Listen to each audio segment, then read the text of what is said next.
the second question you asked was, on good days the current of self is strong and thoughts appear and disappear automatically. But on most days thoughts take shape and attention drifts away from the self before one realizes that attention has moved from the self to the thought, and pramada or inattention has occurred. Verse 921 of Guru Vācaka Kōvai advises one to ignore the mind as if it were non-existent. This works sometimes, but not always. How can one constantly remind oneself that this world is unreal and thereby ignore the mind? That is, Bhagavan has, as you correctly imply here, Bhagavan has taught that the world, that means everything that all phenomena are unreal, because so long as we take them to be real, our mind will be going out after them. So we need to have this understanding that the world is unreal in order to reduce the speed with which the mind, in this verse of, I think in this 921, Bhagavan talks about the veham, the momentum with which the mind goes outwards. So in order to reduce that momentum or velocity with which we're rushing outwards, we need to have this conviction that the world is unreal.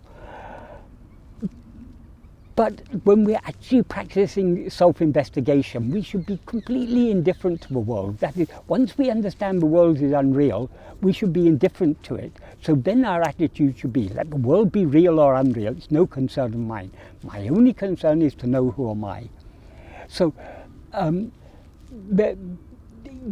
understanding the unreality of all these things is a very good starting point. But we shouldn't continue dwelling on the idea that these are unreal. These are unreal. We're not concerned about what is unreal. We're concerned about what is real. What is real is only ourself, only our own being, I am. That alone is real. That alone is what we should attend to. So what Bhagavan says in this verse of 921 of Guru Vācaka Kōvai, it's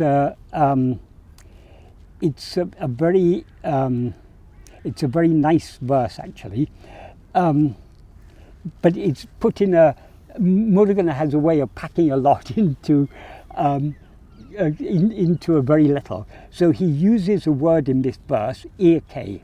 Eke means nature, but he's not talking. He doesn't specify what the nature of what. What he says in the first sentence is destroying or killing the nature is not possible for anyone. So what does he mean there by nature? As Sadhuam explains, nature there means, in Tamil he explains, is manatin pravritti ilbe. That is the outward going nature of the mind. I think you understand the word pravritti. Pravritti means that going outwards. That nature, that cannot be destroyed by anyone, Bhagavan says. So then how do we get rid of this mind? Then he goes on to say, Ike portal Andrew, sorry, it's difficult for me to, Irahai, I'm not pronouncing that correctly. Iharai, it's a difficult word for me to pronounce. But what that means is we should discard this mind, the outward going nature of mind. We should discard it as Poral Andrew means it's not a thing at all. It has no reality, no substance to it. And then he goes on to say, Ekeku Adipade. Adipade means the foundation. So the foundation for this outward going nature of the mind, in other words, the foundation of the mind, Adipade am tanne, oneself, who is the foundation for this outward going nature of the mind. That is, the mind couldn't rise and go outwards except for ourselves. We have an underlying reality. Knowing that and abiding in that, if we know and abide as ourself, which is the foundation, the underlying reality of this mind, padi-padiyai veham kedom, gradually, step by step, padi-padi literally means step by step, veham kedom, veham there means that outward going momentum of the mind, that will be destroyed. So all we have, we cannot, Bhagavan used to give an analogy to illustrate this, that Bhagavan used to tell the story of Bali. I don't know, are you familiar with the story? Bali was the elder brother of Sugrivan, who was the king of the monkeys, and Hanuman was his minister. But Bali had a boon. He had done some tapas and he got a boon, but whoever he faces in battle, he will get half of the strength of whoever he faced in battle. So he himself is a very powerful warrior. If whoever he may face in battle, if he gets half their strength, he can easily defeat them because he's already got his own power plus half of their power. He's automatically more powerful than anyone he confronts in battle. So even Rama wouldn't have been able to defeat him in battle. So Bali was the younger brother of Sugrivan. Sugrivan was the rightful king, but his brother had usurped the kingdom and also stolen his wife, and he was ruling over the kingdom. Sugrivan wasn't able to do anything because whenever he tried to challenge his younger brother, he would be defeated. So when Rama was on his way to Lanka to rescue Sita from Ramana, he came to this country of these monkeys, and he knew they would be great allies for him. So he wanted to get Sugrivan on his side, but so long as Bali is there, he didn't want to take Bali on his side because Bali is acting against righteousness by usurping his brother's kingdom and taking his wife. In order to restore to Sugrivan what is rightfully his, the throne, Bali said, "You challenge your brother in battle. I will deal with him." And every time Sugrivan challenged Bali would come out and easily defeat him. Rama was hiding behind a tree, and finally, at one point, when Bali was chasing away Sugrivan, Rama came around from behind the tree and shot Bali in the back. Because he's not facing Bali, he was able to defeat him. Then as Bali was lying there, he said to Rama, "How can you, the embodiment of dharma, of righteousness, how can you do such an unrighteous thing to kill me?" And then Rama said, "It was for a greater good." Sometimes sometimes with what is right action, what is wrong action, we can't always decide, because sometimes there are two wrong actions, but we have to take the less harmful course. So he chose the less harmful course. And then Bali said, "Why do you want to support my brother? I know that you're going to Lanka to gain back your wife. I could easily defeat Ravana. However powerful Ravana is, I could easily defeat him. So why didn't you take me on your side?" And then Rama said, "No, you have done exactly the same as Ravana has done. Ravana has stolen my wife. You stole your brother's wife. So I can't take you as an ally on my side." So anyway, Bali then died. So the point that Bhagavan used this story as an analogy. If you confront the mind, if you try to overcome the outward going inclination of the mind by confronting the mind will get half of your power. So nobody can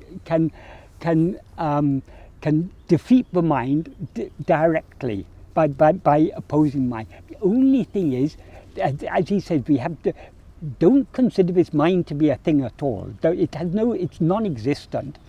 What we have to do is to cling to ourself, the underlying reality of the mind, and by clinging to ourself, gradually, this outward-going momentum of the mind will decrease, and eventually it will be destroyed. So,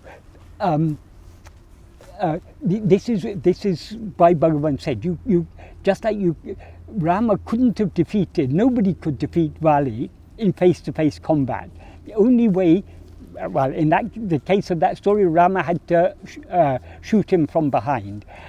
But in the case of the mind, how we shoot the mind from behind is by ignoring the mind. That means ignoring all the outward-going inclination of mind and holding on to the underlying reality of the mind. The adipare means the foundation, the base, the adhisthana or adhara of the mind. That is our self. Only by that we can slowly decrease the outward going momentum of the mind. In this context, I wanted to mention one other thing also. Another analogy Bhagavan gave to illustrate this was, he used to say, trying to destroy the mind by any means other than Atma-vichara is like a thief posing as a policeman, pretending that he's trying to catch the thief. Recently someone asked me about that, but they took the analogy out of context, and they said, from this analogy Bhagavan is saying that the mind cannot destroy itself. So doesn't this mean that even by self-investigation, by Atma-vichara, the mind cannot destroy itself? And I said, no, that's quite the opposite of what Bhagavan meant. What Bhagavan, I referred to what was recorded in Maharsha's Gospel, where Bhagavan says, the attempt to destroy the mind by any means other than Atma-vichara is like the thief posing as a policeman trying to catch the thief. And I said, why Bhagavan gave this analogy? What is the reason why the thief, what is the aim of the thief when he poses as a policeman? He's trying to divert attention away from himself. Because if he's not posing as a policeman, he's a suspect. But if he's posing as the policeman who's trying to catch the thief, nobody's going to suspect him. So he's hiding in broad daylight. He's by pretending to be what he is not, he is diverting attention away from himself, and say, oh, the thief, he went this way, let's run and catch him, and he slips away. So like that, trying to destroy the mind by any means other than Atma-vichara, you are taking the existence of the mind for granted. So long as you take the existence of the mind for granted, your attention is diverted away from the root problem, which is ego, towards other things. Just like the thief is trying to divert attention away from himself, trying to divert suspicion away from himself, in order to escape, the mind tries to divert the suspicion away from itself. So the problem is out there. If you do pranayama, if you do mantra japa, if you do dhyana, if you do this, if you do that, that will solve the problem. But so in that way, the mind is hiding. The problem is mind itself, that mind in the sense of ego. That is the problem. And the only way to get rid of ego is to investigate its reality. Investigating its reality means investigating what it actually is. In other words, investigating our being. What that is, ego, as Bhagavan said, is the adjunct conflated awareness, I am this body.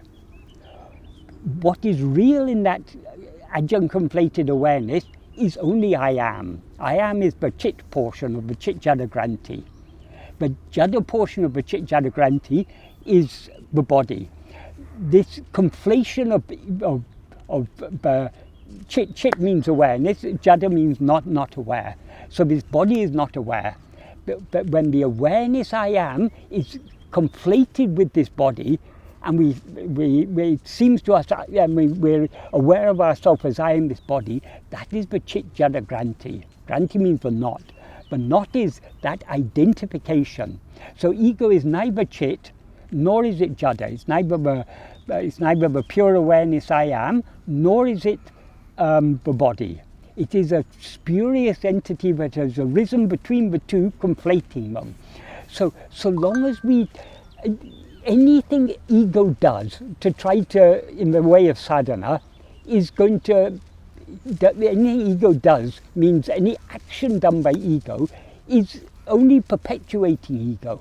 Self-investigation, though it is ego that is turning its attention on itself, that is not an action. It is ego turning, that is, we are investigating the very reality of ego. So when we investigate ourselves and see what we actually are, then ego is destroyed, because what is ego? It's only a false awareness of ourself. An awareness of ourself is something other than what we actually are. So the only way to destroy this false awareness is to be aware of ourselves as we actually are. When we're aware of ourselves as we actually are, when we see the snake is actually not a snake, it's just a rope, we can no longer mistake it to be a snake. Yeah. So in all other sadhanas, we are taking we are taking ego for granted. We are taking it, but we are. I am this person. I am this body. I've got a problem. I have to solve that problem.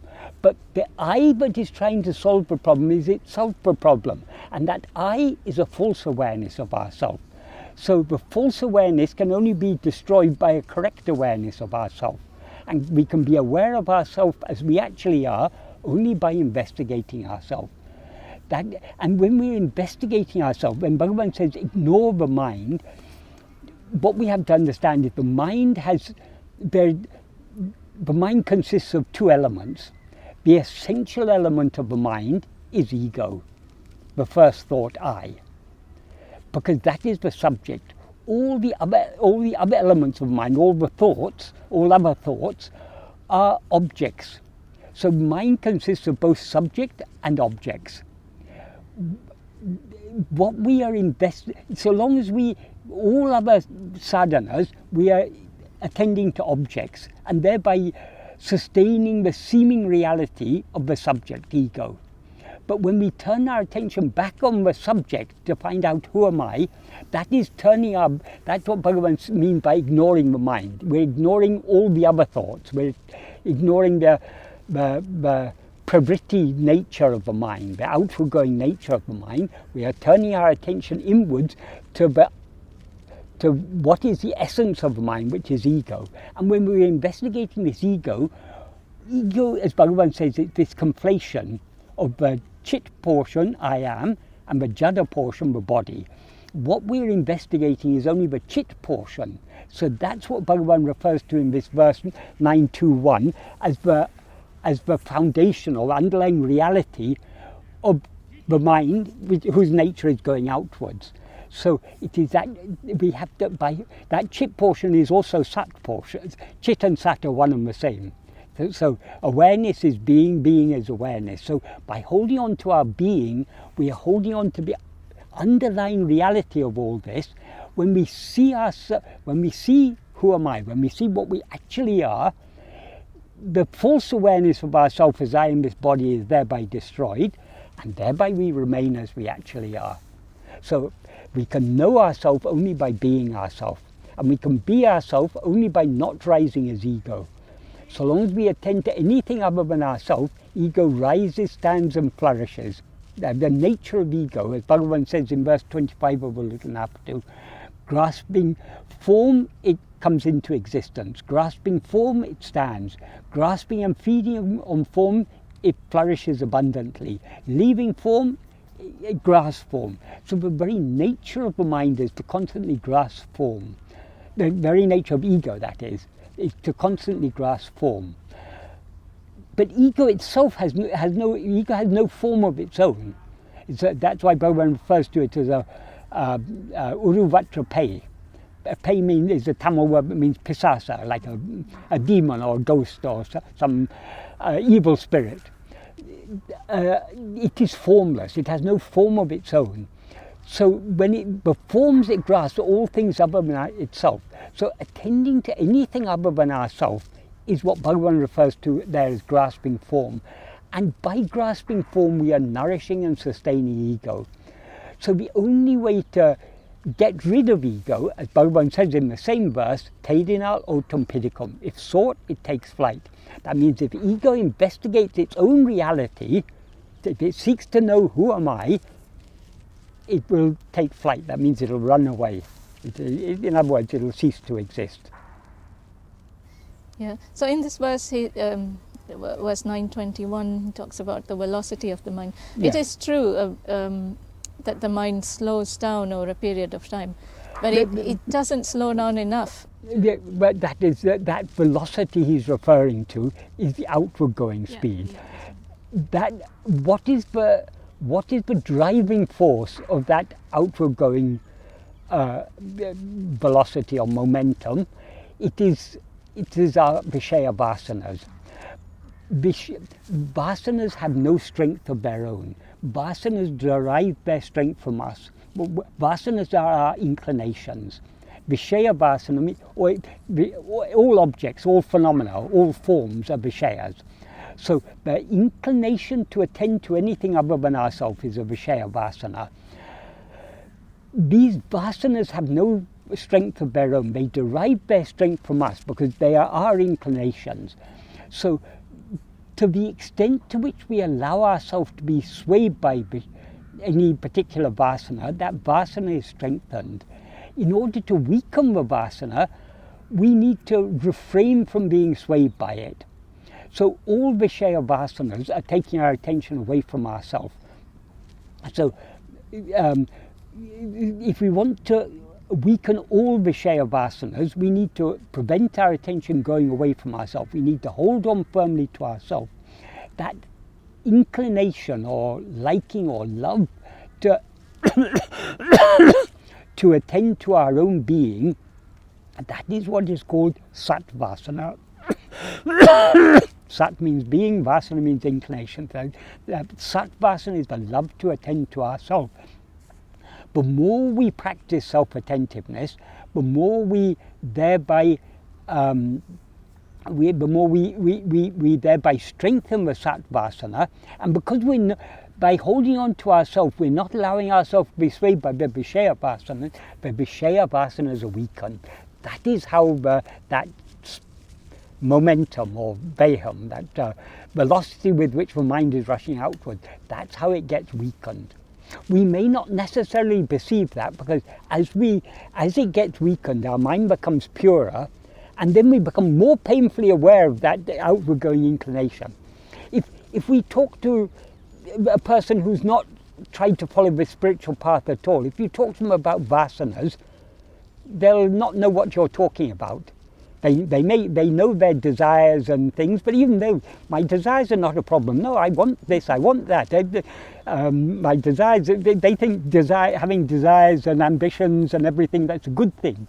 But when we begin to follow this path, we understand having desires, having likes and dislikes, these are the cause of all our problems. And all our likes, dislikes, desires, attachments, hopes, fears and everything in their seed form of these vasanas. So when we talk about vasanas to someone who's trying to follow this path, it's clear what we're talking about, because when we try to turn our attention within and hold on to ourselves, we become very clearly aware of the Vishaya vasanas. But as our mind becomes more and more purified, the Vishaya vasanas become weaker, but we become more and more painfully aware of their residual strength. So as the mind gets purer, we become more clearly aware.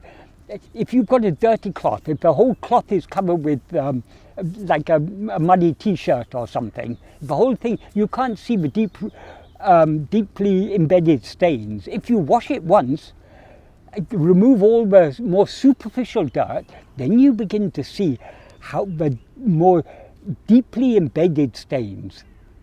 And as you purify it more and more, the residual stains stand out more and more against the white t-shirt. even the smallest stain stands out clearly. So when the whole thing is muddy, you don't notice it. But as it gets cleaner, you begin to notice the dirt. Every small speck of dirt stands out more and more clearly. Likewise with the mind. So we shouldn't be disheartened because just because we're becoming more aware of our own impurities doesn't mean the mind is becoming more impure. It means because mind is becoming purified, we become more and more clearly aware of the residual impurities. But the challenges we face will continue to the end. Until ego dies, that the vasanas are still there. The inclination to go outwards is still there. So this is what Bhagavan refers to in Aksharamlai as aroporatam, the warfare of grace. This is the warfare between our satvasana, our liking to go inwards, and all the vishaya vasanas, the inclination to go outwards. So that is what this spiritual path is all about. Bhagavan often used to say that the spiritual path is a battle fought within our own will. And he used to say in the Puranas, all these stories about the battles between the devas and the asuras, between the gods and the demons, it's all a metaphor for this battle that is going on in the heart of every spiritual aspirant. The battle between the love to turn within and the residual inclinations to go outwards.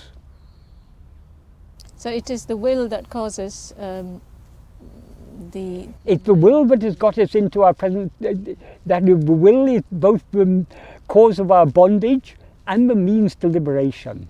That's why Bhagavan used to say, Bhakti is the mother of jnana. In order to overcome all these outward going desires, we need to have all-consuming love to know ourselves. Only when we have all-consuming love to know ourselves will we overcome all these vasanas and finally merge back into ourselves.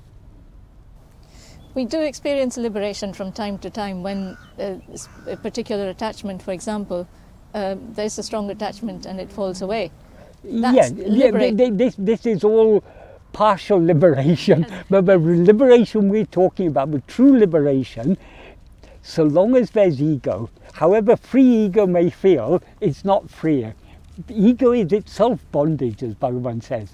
So the real liberation is nothing but annihilation of ego.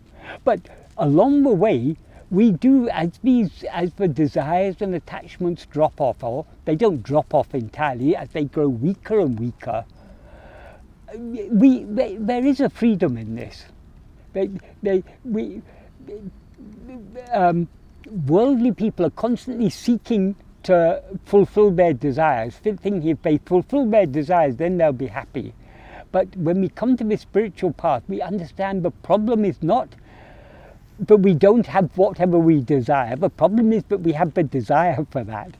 So the more we go deep in this path, the more we shed the desires, the more freedom and happiness we find within ourselves. So the more we surrender, the happier our life will be. As Bhagavan says, if we're not surrendering, we're like the passenger on the train struggling with his heavy luggage on his head.